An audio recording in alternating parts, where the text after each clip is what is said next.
Bago po tayo magsimula, heto na po ang 10 naunang mag-comment na sina Lodi Anisa Dico, Lodi Jeric Ventura, Lodi JCM Pete, Lodi Luperegrin Mucha, Lodi Cagayot, Lodi Joselito Badom, Lodi Domingo Duaso, Lodi Linden Mark Kismundo, Lodi John Aranten, Lodi RJ Ramos, Lodi Aba Jeffrey. Maraming salamat po sa inyong lahat, at kung bago ka pa lang dito, baka naman.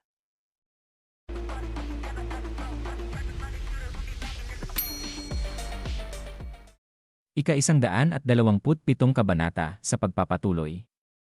Tinawag niya ang isang tao na tumugon naman ito sa kanya na bakit. Sinabi ng ating bida sa kanya na may batang lalaki bang mga 10 taong gulang sa mga bangkay. Humawak sa takip sa bibig na sinabi sa kanya na hindi na kailangang sabihin pa. Dagdag pa ng isa na durog-durog ang lahat ng bangkay. Hindi na namin malaman kung sino ang patay o buhay. Marami ring mga bata. Mga demonyo talaga sila. Karaniwan na ang pagpatay sa Murim, kung saan magkakasamang namumuhay ang iba't ibang pangkat ng martial arts. Gayunpaman, ang mga walang kaugnayan sa Murim ay hindi dapat pinapatay. Lalo na ang mga bata. Makikita ang kalungkutan sa mga mata ng ating bida na sinabi niya na ang pera na binigay ko sa kanya para sa pagkain ng hayop ay naging pera para sa kanyang paglalakbay sa kaharian ng mga patay.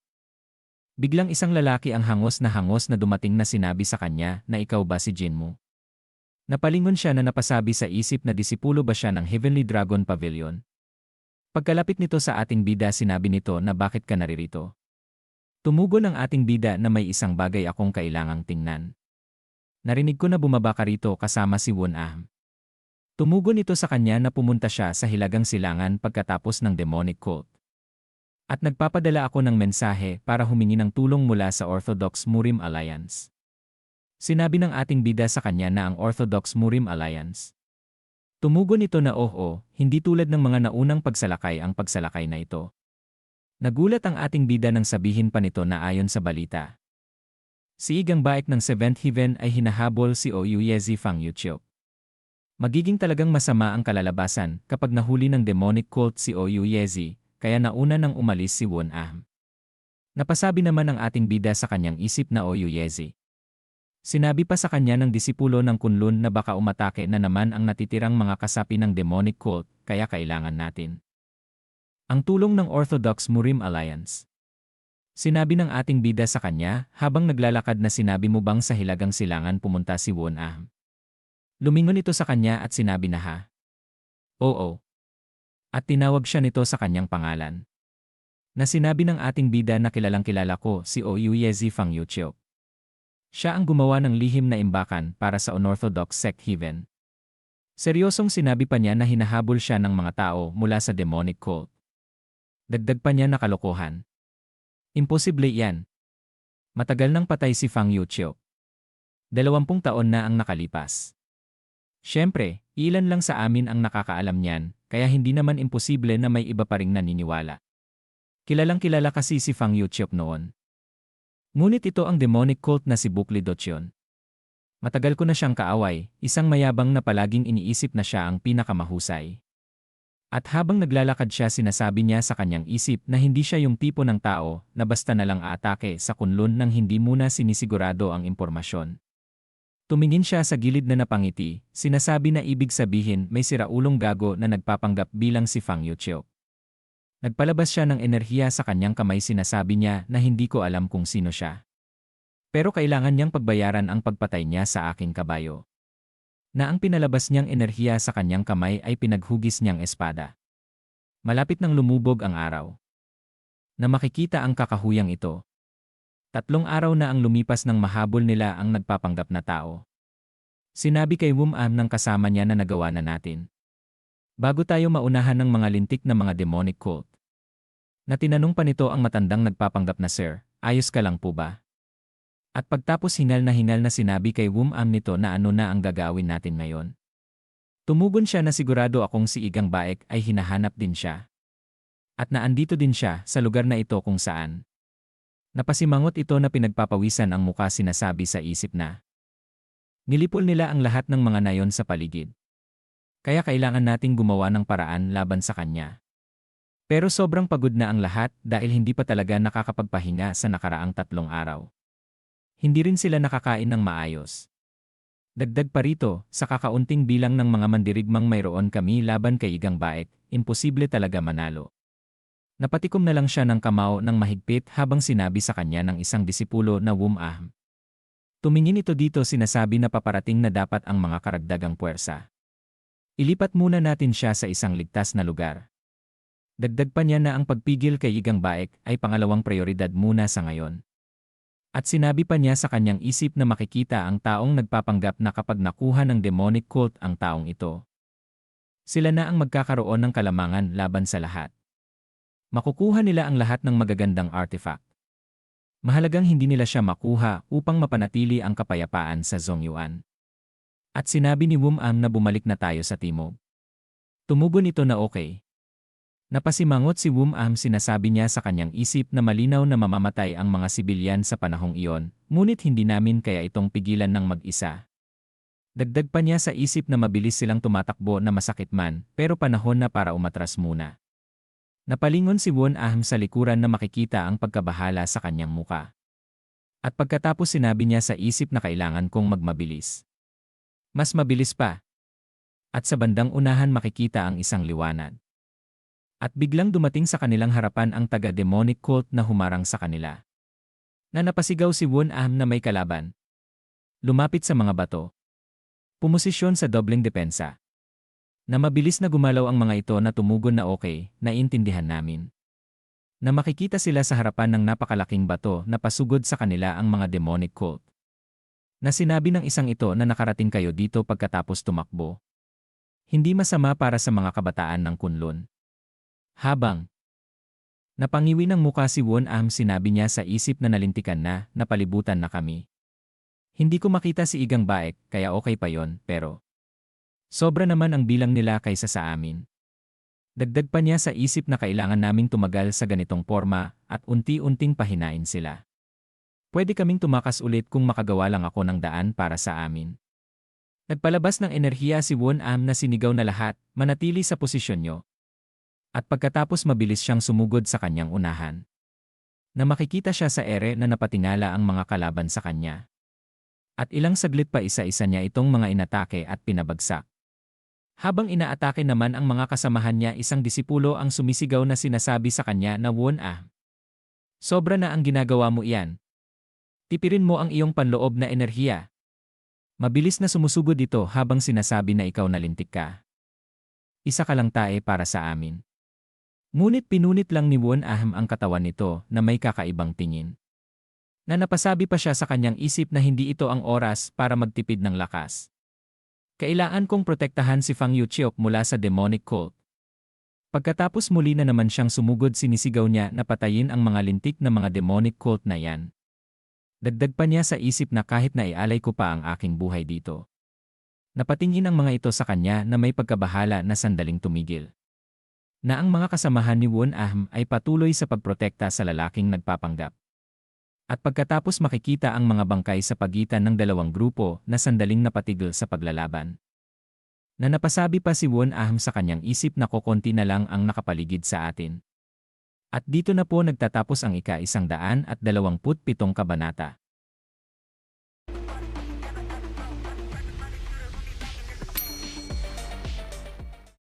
Ika-127 kabanata. Ang tunog ng mabibigat na metal na humihila sa lupa na mapapakinggan. Isang figura na lumalapit na may makapal na demonic spirit na pumupuno sa espasyo na parang sinasakal. Naglakad siya ng may maluwag na lakad na para bang naglalakad sa isang bukas na pinto. At ilang sandali pa ay inangat niya ang espada at tinusok sa lupa. Sinasabi na narinig kong may ilang bata mula sa Kunlun na humaharang sa daan.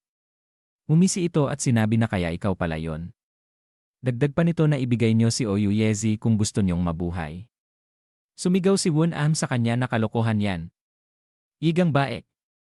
Balak mo bang magsimula ng digmaan? Tumawa ito at sinabi na digmaan. Kunyari ka pa. Hindi ba't ang Kunlun at ang demonic cult ay palaging nasa digmaan? Hinawakan ni Igang Baek ang Yam Sword na patayo at itinuro kay Won-am na naglalabas ng maitim na enerhiya habang sinasabi na papatayin ko kayong lahat kung hindi kayo alis sa daan. Nakangisi ito at sinabi na pumili kayo. Isusuko niyo ba si Oyuyezi o mamamatay kayo?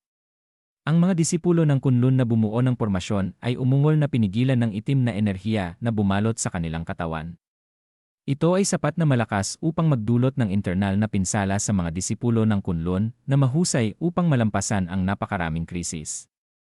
Napasimangot si Won Ahm na sinabi pa sa kanyang isip na isa siyang mandirigmang nasa loob ng nangungunang 20 sa demonic cult. Nagpalabas siya ng enerhiya sa kanyang kamay na sinabi pa sa isip na kung hindi ko siya mapigilan, kaming lahat ay mamamatay. Kailangan kong lumaban sa kanya. Ako lang ang may kakayahang makipagsabayan sa kanya dito. Ngunit biglang humarang ang mga kasamahan niya sa harapan na pinagtatakahan niya.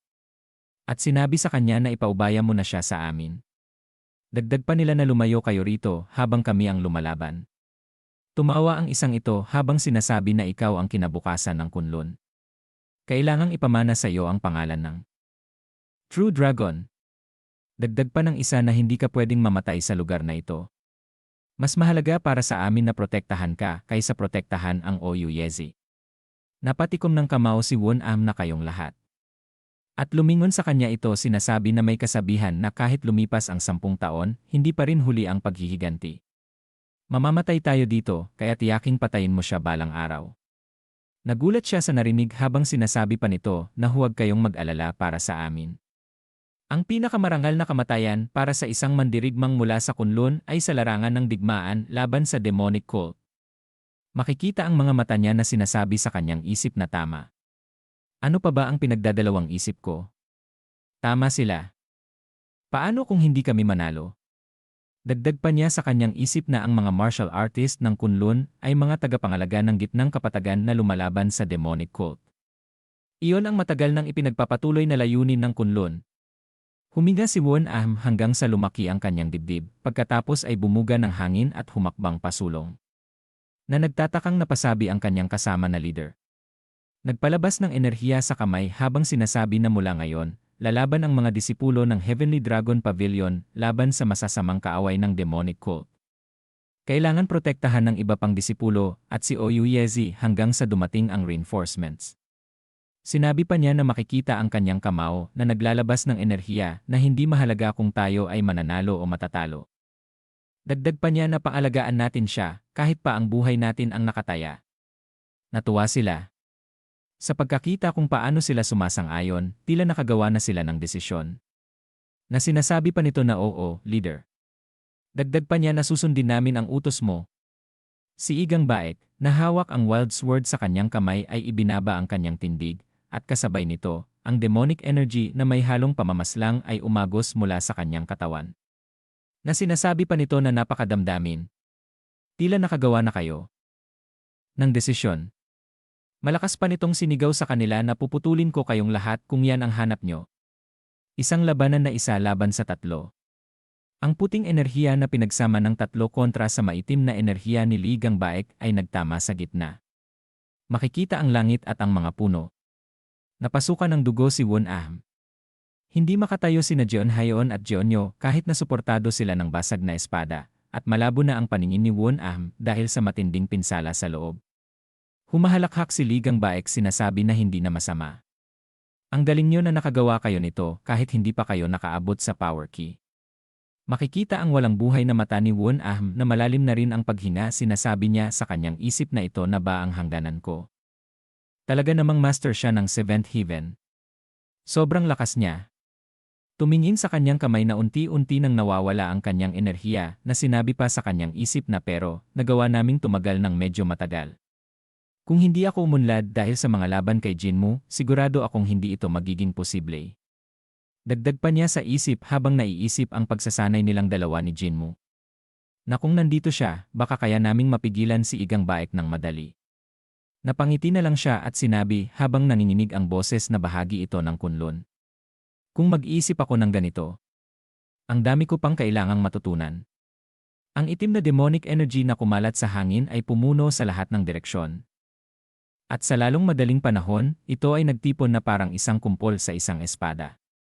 Isang itim na malakas na ki na binubuo ng demonic energy. Kinilala ni Ligang Baek si Won Ahm at binalak na patayin siya sa isang bugso. Sinasabi pa nito na batang disipulo ng Kunlun. Kahanga-hanga ka kahit kaaway kita. Sobrang kahanga-hanga na naniniwala akong mas mabuting patayin kita ngayon bago ko pagsisihan ito sa hinaharap. Ngumisi ito habang sinasabi pa na ipapakita ko sa iyo ang paggalang ko sa pamamagitan ng paggamit ng pinakamakapangyarihang teknik na meron ako para tapusin ka na. Na nakatingin lang sa kanya ang mga mata ni Won-am na walang kabuhay-buhay. Sumugod ito gamit ang kanyang kasanayan na Soul Chain Slash. At nang maramdaman niya ang isang napakalaking enerhiya na bumubutas sa hangin patungo sa kanya, agad itong napalingon ng tingin na nagtataka. At tinamaan nito ang mga demonic cult na bumuo ng pagkubkob na nabutas ang mga katawan nito na mabilis na tatama kay Ligang Baek. Natakot si Ligang Baek sa isang bagay na nagpakita ng kanyang hugis na parang pana na binaril at hinila ang espada upang protektahan ang kanyang sarili. Napatingin ito sa kanyang espada na may malakas na tunog ng metal at tumama sa malapad na talim. Nagbaluktot ang mukha ni Ligang Baek habang sinasabi niya na energy projection. Ang ibig sabihin nito ay na mabilis na tumingin sa likod, sinasabi na ang True Dragon na si Pung Huang ay naandito na ba? Na makikita ang energy projection na humihiwa sa hangin patungo sa mga kasamahan nito. Lumiwanag ang mukha ni Won-am sa kanyang nakikita. Ano man ang pagtataka ni Ligang Baek, sa bawat hakbang niya, ang asul na ilaw ay gumuhit ng pahilis na linya at lahat ng demonic cult na humaharang sa kanya ay hiniwa. Isang lalaki ang dahan-dahang lumakad sa daan na gawa sa dugo na bumulwak sa lupa. Ito pala ay ang ating bida na sinasabi niya na mga punyeta kayo. Umalis kayo sa dadaanan ko. Nagulat si Won-am na nagtatakang sinabi na Jinmu. Nasa harapan na siya ni Ligang Baek, sinasabi niya na tapos na raw ang panahon ng demonic cult. Seryoso, isang Heavenly Master ang nambubuli ng mga mahihina. Sinabi pa ng ating bida sa kanya na anong ginagawa mo. Tumabi ka nga. Hindi pa naranasan ni Ligang Baek ang ganito sa kanyang buhay. Na agad itong sumugod habang sinisigaw na wala ka namang iba kundi isang bata lang. Biglang napatigil ito sa kanyang ginawang atake na nagugulat na nagtataka kung bakit nawala ang ating bida sa kanyang unahan. Na hindi man lang niya nakita ang paggalaw ng ating bida. Makikita si Jinmu sa ere sa likuran niya na gagawa ng isang malakas na sipa habang sinsabi ni Ligang Baek na saan siya nagpunta. At isang sinipa na paa ang lumilipad na parang buhawi. Ang katawan ni Ligang Baek na nagawang hilahin ang kanyang braso upang harangan ito ay matagal na nawala sa kinatatayuan nito. Kahit na naharangan niya ito, sumimangot ang kanyang mukha sa pagkabigla na tila nabali ang kanyang mga buto sa braso. Na napasabi pa ito sa isip na pero hindi ko man lang nakita na naghanda siya para sa atakeng to. Para kay Ligang Baek, wala itong iba kundi tanong. Ang pag-atake ni Jinmu kanina ay halatang isang karaniwang backkick. Dapat ay mabagal ang bilis dahil kailangan ng isa pang aksyon kaysa sa normal na sipa.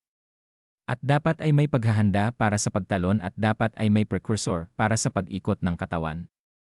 Ngunit ang nakita lang niya ay ang kanyang paa na lumipad sa sandaling umindayog siya. Habang tinitingnan ni Ligang Baek ang likod ni Jinmu, sinabi pa niya na sino ang taong ito. Na sinabi naman ng ating bida habang lumalapit kay Won-am na ayos ka lang ba? Pagkalapit ng ating bida, sinabi ni Won-am na Jinmu.